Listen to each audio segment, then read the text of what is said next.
में थी तब से, और इतनी ज्यादा मैं सुबह 5 बजे उठ के चंद्रामृत से मंदिरों में नहलाती और पूरी चीजें, जैसे मुझे पंडित बता दे कि इस हाथ से टीका लगेगा, ऐसे पोस्टर में बैठना है, वैसे मैं प्रेयर करने वाली। तो मुझे लगता था कि ऐसा क्या है, ये मुझे क्यों नहीं बचा पाते। जब मैं इनको पुकारती हूँ तो वो साया कैसे चढ़ने के लिए करता है, मैं पैरालाइज हो जाती हूँ।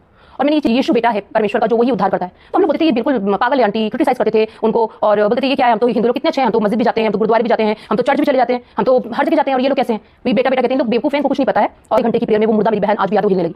हालेलुया, प्रेज द जीसस आमीन। और वो मैं जब देख रही तो मुझे लगा भूत है, मैंने पीछे से किया दीवार पे और मैंने कहा कि ये क्या है। मैंने तो अपने स्क्रिप्चर्स में कभी ये नहीं पढ़ा कि कोई मुर्दा व्यक्ति ऐसे ही जिंदा हो गया है, क्योंकि मैं जब भगवत गीता पढ़ती थी उसमें लिखा था जिसका जन्म हुआ इसकी मृत्यु निश्चित है और फिर से योनि लेंगे 88 लाख योनियां होंगी, उसके बाद अगर मनुष्य जीवन फिर सुधारू। तो ये मेरे लिए बड़ा अच्छा था कि बहुत सदमे टाइप का लगा मुझे कि ये क्या हो गया, ये मुर्दा, वो 1 घंटे में वो मुर्दा हमारे सामने जिंदा है और हम उसको ऐसे देख रहे हैं और बोलती है कि मैं शरबत बना के सबको पिलाती हूँ, आप लोग खाना खा के जाइए। जिंदा खुदा कौन, ये लोग कहते हैं, यीशु मसीह। लेकिन अब मुझे क्या था कि मैं इतनी कट्टर थी, बहुत ज्यादा कट्टर। आप समझ सकते हैं कि मैं इतनी ज्यादा कट्टर थी, रिलीजियस थी कि मैं एक छोटा लाल रंग का पत्थर देख लूं, ऑरेंज कलर का पत्थर देख लूं, अपनी माथा फेंकती थी। तो आप समझ सकते हैं मैंने कि मैं बोला ये तो चमत्कार तो है, मुर्दा तो मेरी आंखों के सामने जिंदा, इसको डिनाई नहीं कर सकती। और मैं जब मेरे पापा चले गए थे तो मैंने क्या किया था, शंकर को अपना पिता मानना शुरू कर दिया था। मैं शंकर को पिता मानती थी। कृष्ण मेरा फ्रेंड हुआ करता था, सबसे ज्यादा बेस्ट फ्रेंड, वो मुझसे बात करता था। मैं आपको चीज बताना चाहूंगी, जब मैंने पवित्र शास्त्र बाइबल का अध्ययन किया था मुझे पता चला कि वो फॉलन एंजल्स हैं और स्वर्गदूत हैं, गिराए हुए स्वर्गदूत हैं, वो बात कर सकते हैं, वो लोगों को भरमा भी सकते हैं। तो जैसे जस्ट लाइक मी, मेरे साथ था, मुझे क्योंकि कॉन्फिडेंस क्यों था, क्योंकि मुझे मुझसे बात करता था। लेकिन जब मैं जहाँ सिचुएशन ऐसी आती थी कि मृत्यु और जीवन की बात हो, तो वो साफ मुझे कहता था कि वो मृत्यु पर उसका अधिकार नहीं है, जिसका जन्म हुआ है उसकी मृत्यु होगी ही होगी।